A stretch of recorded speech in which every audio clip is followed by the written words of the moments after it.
my beloved Boss Mike Cervera.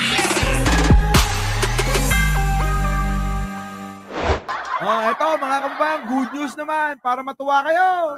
Lord Glenn, Railway project na parating para sa ating mga kababayan mula Subic hanggang Batangas. Yan. Ito ang SCMB Railway. Mga kababayan, ito na, malapit na ito. Mga kababayan, Bigo, kaya mo ba to? Ayan, may natatapos na proyekto, aangkinin nyo na naman ito. Mula sa Clark, mga kababayan, hanggang Batangas. Ang proyekto na ito, abay handog ni Pangulong Bongbong Marcos para sa inyo. O Subic, Clark, Manila, Batangas Railway Project na may habang 250-kilometer cargo railway na mag-uumpisa sa Subic, papuntang Clark at dadaan sa Manila na matatapos sa Batangas. Ako, grabe mga kababayan, ang dami nito. Dami! Ang proyekto na ito ay magpapalakas sa ekonomiya at kalakalan sa buong Luzon. Ito ay simula ng mas lalong pag-usbong ng Luzon sa pamamahala ng ating mahal na Pangulo. Yun, diba? Mga kababayan, sa panahon ni Pangulong Bongbong Marcos, eto na, may sasakatuparan na natin. Yung mas mabilis na transportasyon, mas matipid, at higit sa lahat, mas maraming manggagawa tayong mga mas marami tayong magagawang kapaki-pakinabang. Ano po? Hindi tulad ni Bigong, mga kababayan, wala. Maraming salamat PBBM. Thank you. At eto na, malapit na itong magbukas. Sa lalong madaling panahon po, abay makakasakay na ulit tayo ng tren ng malayo-layo mula sa Clark hanggang Batangas, mga kababayan. Subukan nating mag-travel-travel, ngayon, mga kababayan, eto, pakinggan ninyo ang mga nasambit ni Father dito. Eto, mahalaga po ito, mga kababayan. Father, payuhan mo nga ang mga naliligaw na landas ng mga DDS. Father, asan ka na ba, Father? Pasok. Sa mundo natin ngayon. Yan. Si Father. Sa mundo, si Cardinal. Cardinal, pasok. Sa mundo natin ngayon, namamayagpag ang mga haring puno ng kayabangan. Sino ba yun? Sino yun? Namamayagpag at naghahari ang mga taong puno ng kayabangan. Di naman siguro si Pangulong Bongbong Marcos yan. Dahil si Pangulong Bongbong Marcos di naman mayabang, Cardinal, pasok. Kapos sa kapakumbabaan. Kita nyo, kapos sa sa pagiging mapagkumbaba. Nabubulol na. Di ba? Sino ba? Yung mga hindi marunong magpakumbaba. Di si Sarah. Kita nyo, tuloy. Sa panahon natin ngayon, kay dami-raming sumusunod saan? Sa mga hari na ang ginagamit ay dahas. Kita nyo, sino kaya yon? Marami daw, mga taong sumusunod sa mga hari na malalim kasi magsalita si Cardinal ang ginagawa, mga kababayan, ay puro dahas. Sino ba yung dahas? Tuloy. Armas. Ako? Pananakot. Kita nyo, Duterte yan. Sataniste. Ulitin natin, mga kababayan, Pilipi, tablak, thank you naman. Ito, pasok. Natin ngayon, kay dami-raming sumusunod. Saan? Sa mga hari na ang ginagamit ay dahas. Ako? Armas. Armas? Pananakot. Naku, pananakot. Wala nang iba kundi yung satanista na nakakulong, mga kababayan. Siya na yun. Di ba sabi ko sa inyo, ganun lagi yung ginagawa sa atin. takutin tayo ng takutin, gagamitin ng armas, gagamitin ng dahas. Kapos na kapos Saan? sa pangunawa at Saan? pakikiisa Saan? sa mga mahihina. Kita nyo mga kababayan, kapos na kapos sa pangunawa ng mga mahihina. Bagkus, ginagamit pa nila. Diba? Ginagamit pa nila. Oh.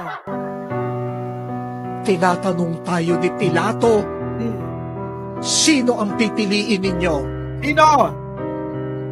Ang mga Barabas ng Oh. panahon ngayon Oh. o si Jesus? Yun, di ba mga kababayan? Nako, grabe, oh. Barabas, parang nabanggit ko na yan. Sino ba mga Barabas? Di yung, yung nakakulong. Sino yung mga uto-uto? Di yung mga membro ng satanista. Di ba?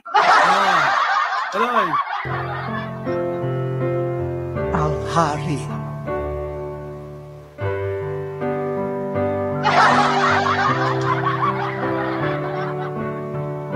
Tumahimik po tayo sandali. Ayan, tumahimik daw tayo. Nabuhay na naman si Boycie na wala na yung pagka-block niya. Huwag mo nga ipag-block si Boycie. Kayo naman, binablock ninyo Kaya tuloy, nawalan kayo ng mga jacket. Napalsin tuloy ng admin. Daming naka-block, Boss Mike. Di ba feeling ko huwag kayo mambablock? Kahit anong gawin nila sa inyo. Kahit anong sabihin dyan. Ganon talaga membro ng satanista. Unawain nyo na lang. Satanista nga Diba? Aloy. At sa ating puso, tanungin natin, si Jesus nga ba ang aking hari? Kita nyo, hindi yung satanista o hari nila. Si Digong sinasamba nila. Hindi po si Jesucristo. Oo. Si Digong po ang sinasamba ng mga satanista. Di ba, Boycie? Si Digong ang nyo, idol nyo. Yung satanista. Di ba? Ayan po, mga kababayan, Ako, gusto po. Maliwanag yan. Eto pa, mga kababayan, may bonus pa. Ano yung bonus, Boss Mike? Bonus. Eto, yung sinasabi nyo, Boycie. Yung sinasabi nyo, Boycie, na marami kayo, na pinagmamalaki ni Pulong at ay ni Baste, inuuto lang kayo kasi alam nilang uto-uto kayo. Tingnan mo. Nakita mo, ito yung isang anak ni Digong na nanguuto sa inyo, Marcos! Tanawa wala ka di ako, wala sila! Allah ka! Sabi mga kababayan sa Davao, tignan mo daw, itong mga tao na to. Wala ka dyan kung wala sila. Akala mo naman talaga, binigyan nyo ng boto ng malaki si Pangulong Bongbong. Diyos ka! Alam mo ba kung saan galing ang boto ni Pangulong Bongbong? Para sabihin mo na na kayong mga taga Davao ang bumoto kay Pangulong Bongbong kaya nanalo. Tandaan mo yung tatay mo. Umpisa pa lang ng eleksyon, sinisiraan niya na yan. Ano tawag niya? Addict. Ano tawag niya? Weak leader. Di ba? Tapos sasabihin mo, dahil sa inyo? Ay, ako, mga kababayan, tignan ninyo kung saan galing. Pasok! Utang na loob na naman? Ito. Utang na loob na naman ba? Ganun kayo ka-perfecto? Sabi din Ang akala niya, Davao ang nagdala kay BBM noong 2022. Pwes, hindi po. Dahil hindi na ibigay ng Davao ang pinakamataas. Bagkus, Davao City, ang binigay na boto kay Pangulong Bongbong Marcos ay 624,357 lang, mga kababayan. Kita nyo? Next.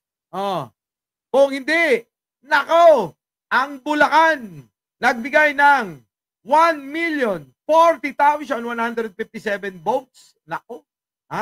Or 60.29% of the vote. Ako, laki ng binigay mga kababayan. Next.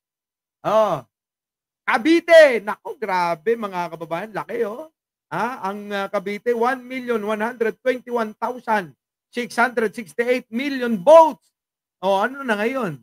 Kala ko ba dahil sa inyong mga taga Davao kayo? Hindi nyo nga binotong lahat Silvia pa to, ganun talaga. Tuloy. Ano pa? Oy, Baste! Baka naman baka mahimasmasan ka na. Hindi taga Davao. Ang pinagmulan ng boto, kahit hindi nyo nga ibotong lahat si Pangulong Bongbong Marcos noon, mananalo. Bakit? Ang laki ng binigay na boto. Ng mga Pilipino. Cebu City. 1,055,985. Yan, dapat na boto. Tuloy. Ano pa? Saan pa? Pangasinan! Mabuhay kayo, kailyan! Mabuhay ang mga taga-Pangasinan. Ilang boto ang binigay? 1,295,814 million! Ganong karami ang binigay ng mga taga-Pangasinan. Kung meron man na dapat magsabi ng sinasabi mo na dahil sa kanila, etong mga lugar na to, Baste, hindi yung Davao. Marcos! Tanawa wala ka diya kung wala sila!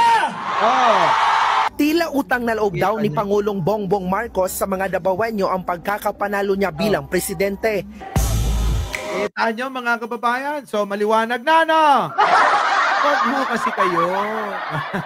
Huwag kayo. Dahil lahat may data. Yung mga mga isasalpak namin sa mga mukha nyo. Kayo, kahit wala kayong data, sabi nila mga kababayan, dumami na ang mga adik. Dumami na ang nangyayaring mga rapist. Kaya kayo, nasa yung data nyo? Sige nga. Pakita nyo nga kung saan galing yan. Dumami na raw yung mga adik, pero nasa data nyo? Data kailangan, pakita nyo. Kung kayo talaga, magbasa kayo. Membro kayo ng satanista. Kaya mga kababayan, sa mga taga-Pangasinan na katulad ko, sa mga taga-Ilocos na katulad ko, abiyag kayo. Abiyag kayo amin. Mabuhay tayong lahat.